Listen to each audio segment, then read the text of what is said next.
standard on how it deals with protesters. And in Australia, a TV reporter was broadcasting live when police came down, tried to clear a street, and hit her cameraman. Those images broadcast live to a U.S. ally. It has been quite an overnight. It's certainly not a good look. I think one should say that on any count. But also, of course, underneath all this, Derek, there's the issue of the virus. I mean, they are supposed to be social distancing, but you can't do that under these circumstances, can you? No, you very much can't. You can't social distance. A lot of the protests, I mean, you did see some protesters wearing masks, so you saw quite a few not. Certainly, all of this is happening within a 6-foot distance. So there is a very real concern about what's going to happen in major cities in about 2-3 weeks' time. Added to all of that, you have the economic concerns that you have whenever you have a sort of unrest. We saw in New York City and Midtown Manhattan, that city is going to wake up to find that a lot of flagship stores have been smashed and just completely looted. You said in the news clip about arrests inside Macy's. Well, there were shops completely looted all throughout Midtown, and so you will see some of that, and we'll see what the full extent of that damage is in the morning and how much of that was insured. But when you have that sort of stuff going on, people aren't necessarily going to be jumping out and spending. So the downside that you got off of the virus is only going to be amplified by the downside that you get off of civil unrest. And all of it presents to a very, I think, troubled situation in the United States as people wake up, which has been, it should be emphasized, the United States has been the haven for investors throughout this entire time. And now you sort of look and you see a little bit of trouble, and you see markets starting to try and figure out, how are we going to assess that? Yeah, absolutely. It's a difficult one for investors to wrap their minds around. But thank you so much to Derek Warbank for giving us that analysis of what is happening in America right now. Bloomberg senior editor Derek Warbank joining us this morning on what is clearly a huge story. But coming up next, we're going to bring you a completely different guest, the CEO of Kirill Dmitriev, who is the CEO of the Russian Direct Investment Fund next. This is Bloomberg. This is a Bloomberg Money Minute. As protests and demonstrations continue around the country, self-defense has become top of mind for some people. Gunmaker Smith & Wesson jumped 15% yesterday. Marketplace Pulse says pepper spray is increasingly popular among Amazon shoppers. Stocks managed a modest gain yesterday as signs of an economic recovery overshadowed continued civil unrest in many cities. Founder Terry Haynes at Pangea Policy says the protests are a manageable event for investors. What we went through in the last week in this country, we went through every weekend for years in the 60s and 70s, and the markets proved very resilient to that. The Nasdaq led yesterday's advance up 0.6%. The Dow and S&P gained half that amount. Planning a road trip this summer? More of us are, as we remain reluctant to fly. SunTrust Robinson Humphrey predicts that as we pack the car, snack cakes like Twinkies and Ding Dongs will be along for the ride. It upgraded Hostess brands. Larry Kofsky, Bloomberg Radio. Are you interested in a challenging and exciting career? One where you can be part of solving complex challenges across industries and geographies? Bloomberg's ever-expanding technology, data, news, and media services foster innovation, empower clients, and offer nearly limitless opportunities for career growth. Visit Bloomberg.com/careers today to view our current job opportunities. Bloomberg LP is an equal opportunity employer. The address once again is Bloomberg.com/careers.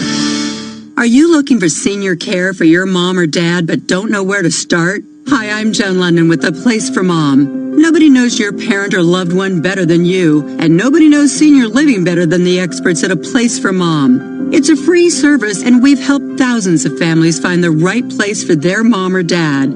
There's a place for answers, A Place for Mom. Call today. Call A Place for Mom at 1-800-391-1755. That's 1-800-391-1755. President of the Jewish Communal Fund, Zoya Ray. People's Postcode Lottery's 30k a day is back. £30,000 will be won every single day by players in the July draws. That's £30,000 for every player in the winning postcode. Visit postcodelottery.co.uk/radio before midnight on the 18th of June to play in the July draws. PPL managed lotteries on behalf of good causes. 16 plus conditions apply. Play responsibly. This is a message from the government about the emergency measures to support the economy during the period of disruption caused by the coronavirus. To help you, your business, and your workers affected, you can apply for cash grants, business rate holidays, statutory sick pay relief packages, as well as the coronavirus job retention and self-employment income support schemes. For information, go to gov.uk/business-support now. With the NHL season temporarily on ice, now is a good time to catch up on past games. Bergeron, he scores! With game replay on TuneIn, you can listen to every power play, slap shot, and goal of the 2019-2020 season so far. Suter to Cunnin to Fiala, he scores!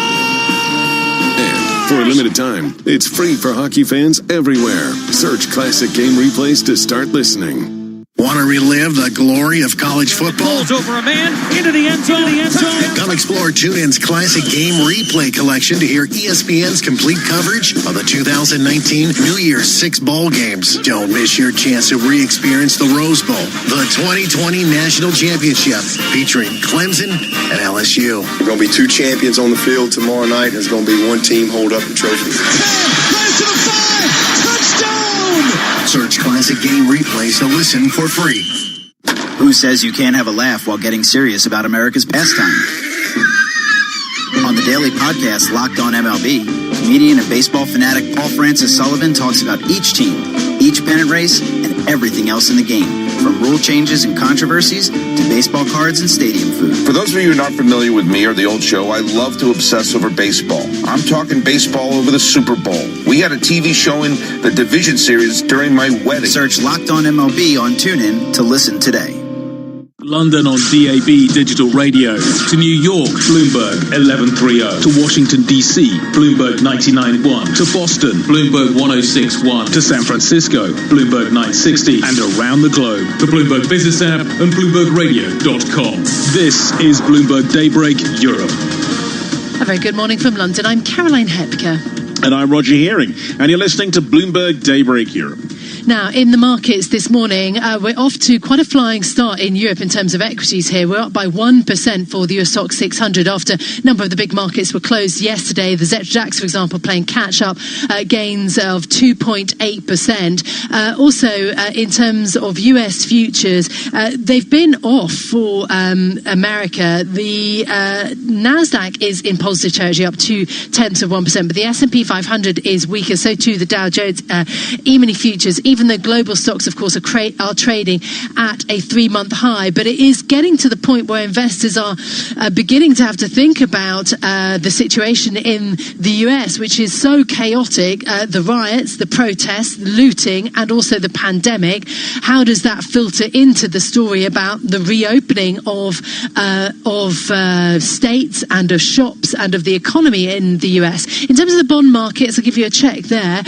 In terms of European yields, negative 42 basis points for German yields. So we're dropping pretty much across the board for European yields, down 2 basis points for German yields. Italian BTPs dropped 4 basis points. There was no movement yesterday, but another bit of relief for Italian BTPs this morning. 1.44% and US yields flat at 66 basis points. Those are the markets. Right, let's have some of today's top stories. And of course, we start with the night of unrest in cities across the US.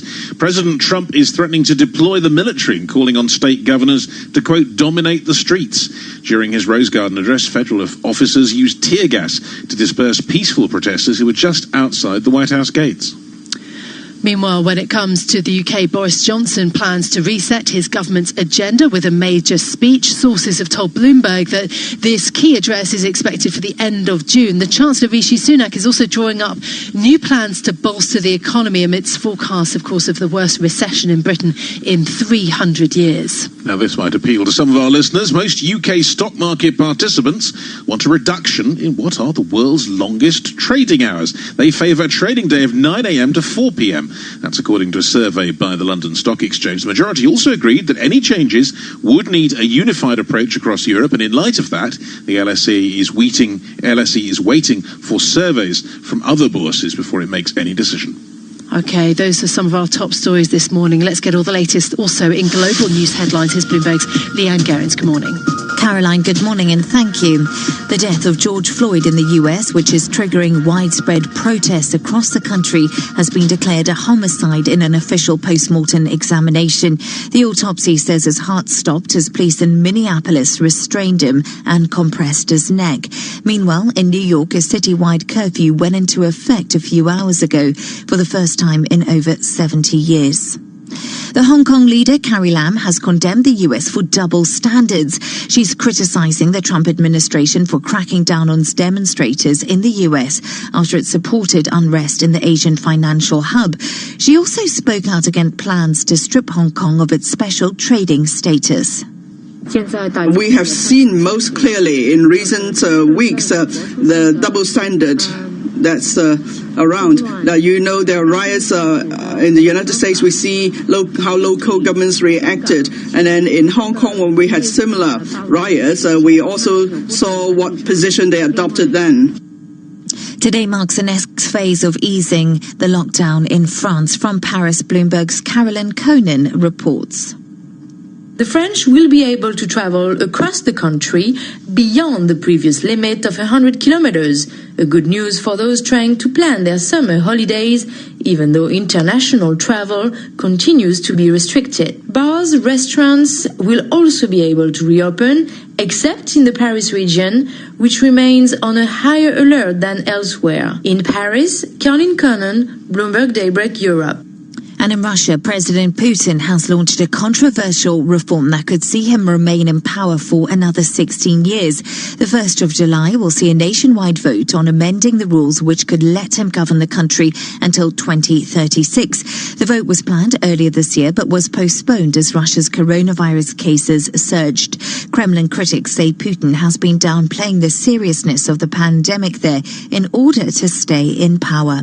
Global news 24 hours a day on air and on Quick Take by Bloomberg, powered by more than 2,700 journalists and analysts in more than 120 countries. I'm Leanne Gerrans. This is Bloomberg. Roger. Leanne, thanks for that. Now, Russia is preparing to provide its hospitals with a new coronavirus drug. The treatment, Avifavir, was developed with the backing of the Russian Direct Investment Fund after gaining initial approval from the Russian Health Ministry.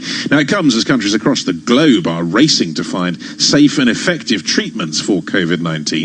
Well, for more on this, let's bring in Kirill Dmitriev, who's CEO of the Russian Direct Investment Fund. Joins us live on the line from Moscow. Kirill, welcome. Good morning. Thank you so much for being with us.